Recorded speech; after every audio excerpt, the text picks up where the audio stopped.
family, hello everyone. So നമ്മുടെ English എക്സാമിന് സ്പെഷ്യലായിട്ട് നമുക്ക് എപ്പോഴും ടെൻഷൻ വരുന്ന ഒരു ഏരിയ ഉണ്ട് ഗ്രാമർ അല്ലേ. അപ്പോൾ ഗ്രാമറിൽ നിന്ന് വരുന്ന ഒരു ഇമ്പോർട്ടൻ്റ് ഏരിയ നമുക്ക് സിമ്പിളായിട്ട് ഷോർട്ടായിട്ട് പഠിച്ചാലോ. അതിന് വേണ്ടിയിട്ടാണ് ഈ ഒരു വീഡിയോ ചെയ്യുന്നത്. മാക്സിമം ഫ്രണ്ട്സിനൊക്കെ ഷെയർ ചെയ്ത് കൊടുക്കുക. അതുപോലെ വീഡിയോ മുഴുവനായിട്ട് കാണാം കേട്ടോ, സ്കിപ്പ് ചെയ്യാതെ കാണാം, വീഡിയോ ലൈക്കും കൂടെ ചെയ്യുക. അപ്പോൾ നമ്മൾ ഇന്ന് പഠിക്കാനായിട്ട് പോകുന്നത് പ്രിപ്പോസിഷൻസ് ആണ് മക്കളെ. പ്രിപ്പോസിഷൻ എന്ന് പറയുമ്പോൾ സെപ്പറേറ്റ് ആയിട്ട് നിങ്ങൾക്കൊരു ടോപ്പിക്കായിട്ട് പഠിക്കാനുണ്ടോ എന്ന് നോക്കുമ്പോൾ ചിലപ്പോൾ കിട്ടുന്നുണ്ടാവില്ല. എന്നാൽ പോലും നമ്മുടെ എഡിറ്റിങ്ങിൽ എന്തായാലും സ്ഥിരമായിട്ട് ഷുവറായിട്ട് വരുന്നൊരു ക്വസ്റ്റൻ ആണ് എഡിറ്റിംഗ്. അതിൽ എന്തായാലും നമ്മുടെ മാർക്ക് കളയാൻ ചാൻസ് ഉള്ള ഒരു ഏരിയ ആണ് പ്രിപ്പോസിഷൻസ്. അപ്പം നമുക്കിത് ഡീറ്റെയിൽ ആയിട്ട് സിമ്പിൾ ആയിട്ട് ഷോർട്ട് ആയിട്ട് പഠിച്ചാലോ. ഇതാണ് പ്രിപ്പോസിഷൻസ്. എന്താണ് മക്കളെ പ്രിപ്പോസിഷൻസ്? അതായത് നമ്മളൊരു സെന്റൻസ് വായിക്കുമ്പോൾ അതിൽ എന്തായാലും നൗൺ ഉണ്ടെന്നുള്ള കാര്യം നമുക്കറിയാം അല്ലേ. പ്രൊനൗൺ ഉണ്ടാവും ചിലപ്പോൾ, അതുപോലെ വേറെ വേർഡ്സ് ഒക്കെ ഉണ്ടാവും. ഈ വേർഡ്സ് ഒക്കെ തമ്മിലുള്ള റിലേഷൻഷിപ്പ് കാണിക്കുന്ന വേർഡ്സ് ആണ് പ്രിപ്പോസിഷൻസ്. അതിൻ്റെ പൊസിഷൻ ആവാം, അല്ലെങ്കിൽ മറ്റുള്ള വേർഡ്സുമായിട്ടുള്ള അതിൻ്റെ റിലേഷൻഷിപ്പ് കാണിക്കുന്ന വേർഡ്സ് ആയിരിക്കും കേട്ടോ. ഓക്കെ, അപ്പം നിങ്ങൾക്ക് അറിയുന്ന പ്രിപ്പോസിഷൻസ് പെട്ടെന്ന് തന്നെ വീഡിയോ ഒന്ന് പോസ് ചെയ്തിട്ട് താഴെ കമന്റ് ചെയ്യാൻ പറ്റുമോ? യെസ്, എല്ലാവരും കമന്റ് ചെയ്ത് കഴിഞ്ഞെങ്കിൽ വേഗം തന്നെ പറയാൻ പോവാണ് എന്തൊക്കെയാണ് പ്രിപ്പോസിഷൻസ്, ഏതൊക്കെ ടൈപ്പ് ഓഫ് പ്രിപ്പോസിഷൻസ് ആണ് നമുക്ക് ഉള്ളത്. ഓക്കെ, അപ്പോൾ ഫസ്റ്റ് ആണ് പ്രിപ്പോസിഷൻസ് ഓഫ് പ്ലേസ്. എവിടെയെന്ന് നമ്മൾ ക്വസ്റ്റ്യൻ ചോദിക്കുമ്പോൾ എവിടെയാണെന്നുള്ളത് നമുക്ക് ആൻസർ കിട്ടില്ലേ. അതിന് വേണ്ടി നമ്മൾ യൂസ് ചെയ്യുന്നതാണ് പ്രിപ്പോസിഷൻസ് ഓഫ് പ്ലേസ് എന്ന് പറയുന്നത്. നമുക്ക് പൊസിഷനും ലൊക്കേഷനും കാണിക്കുന്ന പ്രിപ്പോസിഷൻസ് ആണ് ഇതൊക്കെ. അപ്പോൾ നോക്കി, the book is on the table. ഇപ്പോൾ മിസ് ഒരു ബുക്ക് ടേബിളിൻ്റെ മേലെ വെച്ചു, അപ്പോൾ അത് നമുക്ക് എങ്ങനെ പറയാൻ പറ്റും? Book is on the table. ടേബിളിൻ്റെ മുകളിലാണെന്ന് പറയും അല്ലേ. അപ്പോൾ on the table surface flat ആയിട്ടുള്ള സർഫേസ് ആണെങ്കിൽ അതിൻ്റെ മേലെ ഒരു വസ്തു വയ്ക്കുകയാണെങ്കിൽ അതിന് നമ്മൾ യൂസ് ചെയ്യുന്നതാണ് ഓൺ എന്ന് പറയുന്ന പ്രിപ്പോസിഷൻ. ഓക്കെ, അപ്പോൾ ഫസ്റ്റ് വൺ ഓൺ ആണ്. ഓൺ ദി ടേബിൾ എപ്പോഴാണ് യൂസ് ചെയ്യുക? ഫ്ലാറ്റ് ആയിട്ടുള്ള ഒരു സർഫേസ് ആണെങ്കിൽ. ഓക്കെ, നെക്സ്റ്റ് വൺ നോക്കിയത് cat is under the chair. നമുക്കറിയാം അടിയിൽ അല്ലെ, ചെയറിന് അടിയിൽ എന്നുള്ള മീനിങ് ആണ്. അപ്പോൾ അതും ലൊക്കേഷൻ കാണിക്കുന്നതാണ്, പൊസിഷൻ കാണിക്കുന്നതാണ്. അടുത്ത നോക്കി, she is standing near the door.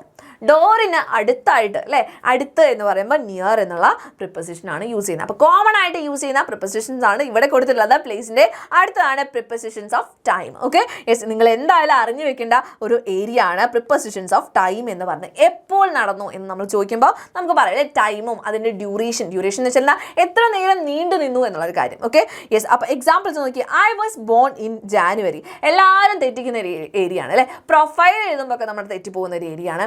In January, ഇവിടെ എന്താണ് മന്ത് ആണ് കൊടുത്തിട്ടുള്ളത്. അപ്പോൾ മന്തിന് ഫ്രണ്ടിലായിട്ട് എന്ത് വയ്ക്കും? ഇൻ എന്നുള്ളത്. ജനുവരി മാസത്തിൽ ജനിച്ചു. ഓക്കെ, യെസ്, അപ്പോൾ ഇൻ ജാനുവരി വന്നു. അടുത്ത് നോക്കിക്കേ, at 5 PM. He came at 5 PM. Time specific ആയിട്ട് കാണിക്കുന്നുണ്ടെങ്കിൽ അതിൻ്റെ ഫ്രണ്ടിൽ അറ്റ് ആണ് വെക്കേണ്ടത്. ഓക്കെ, ടൈം സ്പെസിഫിക് ആയിട്ട് കാണിക്കുന്നുണ്ടെങ്കിൽ അതിൻ്റെ ഫ്രണ്ടിലായിട്ട് അറ്റ് വെക്കണം. അടുത്തത് നോക്കിക്കേ, we have A holiday on Monday. അപ്പോൾ ഒരു പെർട്ടിക്കുലർ ദിവസം ഡേ ആണ് പറയുന്നതെങ്കിൽ ഓൺ ആണ് വെക്കേണ്ടത്. ഓക്കെ, ഇനി പിന്നെ പറയാനുള്ളത് ഇന്ന് വെക്കുന്നത് ഇയറിന് ഫ്രണ്ടിലായിട്ട്. ഓക്കെ, വർഷം കൊടുത്തിട്ടുണ്ട്, അപ്പോൾ വർഷം മാത്രം കൊടുത്തിട്ടുള്ളൂ. ഹി വാസ് ബോൺ ഇൻ 1996 അല്ലെങ്കിൽ 7, 8 എന്നൊക്കെ പറയുമ്പോൾ ഇയർ മാത്രമേ കൊടുത്തിട്ടുള്ളൂ. അപ്പോൾ അതിൻ്റെ ഫ്രണ്ടിലായിട്ട് നിങ്ങൾ ഇന്നാണ് വെക്കേണ്ടത്. ഓക്കെ, ഇയർ വരുമ്പോൾ ഫ്രണ്ടിൽ ഇന്ന് വെക്കണം. കിട്ടിയോ? യെസ്, അപ്പോൾ ഇതാണ് പ്രിപ്പോസിഷൻസ് ഓഫ് ടൈം എന്ന് പറഞ്ഞത്. ഇനിയും ഇതിൽ വരാനുണ്ട്, മിസ് പറഞ്ഞുതരും കേട്ടോ. അടുത്താണ് പ്രിപ്പോസിഷൻസ് ഓഫ് ഡയറക്ഷൻ. എന്ന് വെച്ചാൽ എന്താ? മൂവ് ചെയ്യുന്നത് അല്ലേ. എങ്ങോട്ട് പോയി, ഓക്കെ, എങ്ങോട്ട് വന്നു.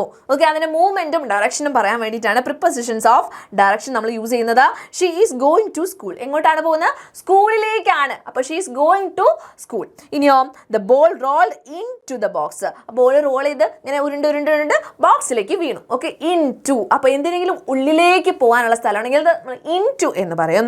He walked towards the park. പാർക്കിനടുത്തേക്ക്, പാർക്കിലോട്ട് എന്നുള്ളൊരു മീനിങ് ആണ്. അപ്പോൾ ടുവേർഡ്സ് യൂസ് ചെയ്യും. ഇനി ഇതുപോലെ നമ്മൾ she is going to school അല്ലേ വന്നിട്ടുള്ളത്. അപ്പോൾ she is going to home വയ്ക്കാൻ പറ്റുമോ? She is going to home. ഇത് എഴുതി കഴിഞ്ഞാൽ ശരിയാണോ തെറ്റാണോ? തെറ്റാണ് കേട്ടോ മക്കളെ. ഇവിടെ ടുവിൻ്റെ ആവശ്യമില്ല.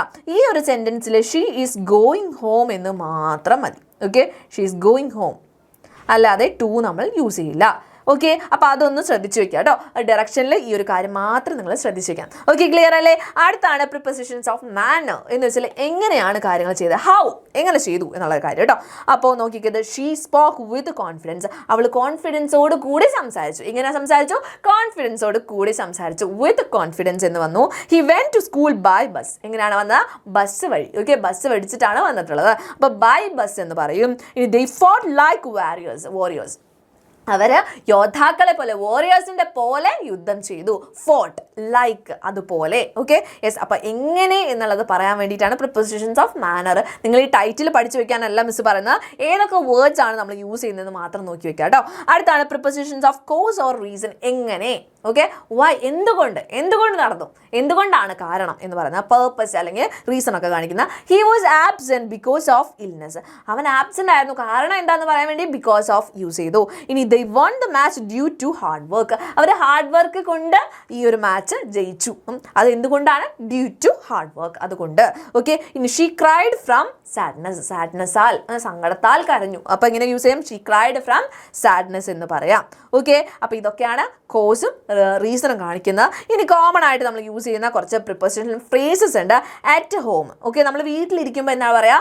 അറ്റ് ഹോം ആണ് പറയേണ്ടത്. Okay yes. അതുപോലെ നിങ്ങൾ ശ്രദ്ധിക്കേണ്ട കാര്യമാണ് അറ്റ് ദ ഗേറ്റ്. ഗേറ്റിനൊക്കെ അടുത്ത് എന്നൊക്കെ പറയുമ്പോൾ എന്താണ്? At the gate. പിന്നെന്താണ്? At this stage. At this stage, ഈ ഒരു സ്റ്റേജിൽ, അതായത് ഈ ഒരു ഘട്ടത്തിൽ എന്ന് നമ്മൾ പറയില്ലേ, ഈ ഒരു ഘട്ടത്തിലാണ് അവന് ബോധം വന്നത്. Okay yes. അപ്പോൾ ഇവിടെ എന്താണ്? ഈ ഒരു ഘട്ടത്തിൽ എന്നൊക്കെ യൂസ് ചെയ്യുമ്പോൾ അറ്റ് ദിസ് സ്റ്റേജ് എന്ന് പറയും കേട്ടോ, അറ്റ്. ഓക്കെ. പിന്നെയാണ് in the morning. Okay, in the morning ആണ് യൂസ് ചെയ്യുക, ഇൻ ദ മോർണിംഗ്, അല്ലാണ്ട് ഓൺ ദ മോർണിംഗ് ഒന്നല്ല കേട്ടോ. അറ്റ് നൈറ്റും യൂസ് ചെയ്യും നമ്മൾ, അറ്റ് നൈറ്റ്. നൈറ്റിൻ്റെ ഫ്രണ്ടിലായിട്ട് അറ്റ് വയ്ക്കുക കേട്ടോ. In the morning, in the evening. Okay, in the evening. ഈവനിങ്ങിനും എന്താണ്? ഇൻ ദ ഈവനിങ് എന്നാണ് പറയാം കേട്ടോ.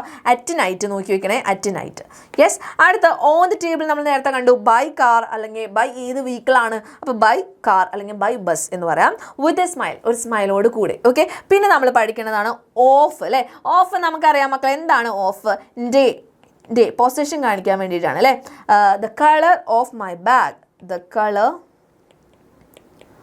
Of my bag. ഇപ്പോൾ ഈ ഒരു സെൻറ്റൻസിൻ്റെ അർത്ഥം എന്താണ്? എൻ്റെ ബാഗിൻ്റെ കളർ അല്ലേ. ബാഗിൻ്റെ ഡേ എന്നുള്ള മീനിങ് ആണ് ഓഫ് വന്നിട്ടുള്ളത്.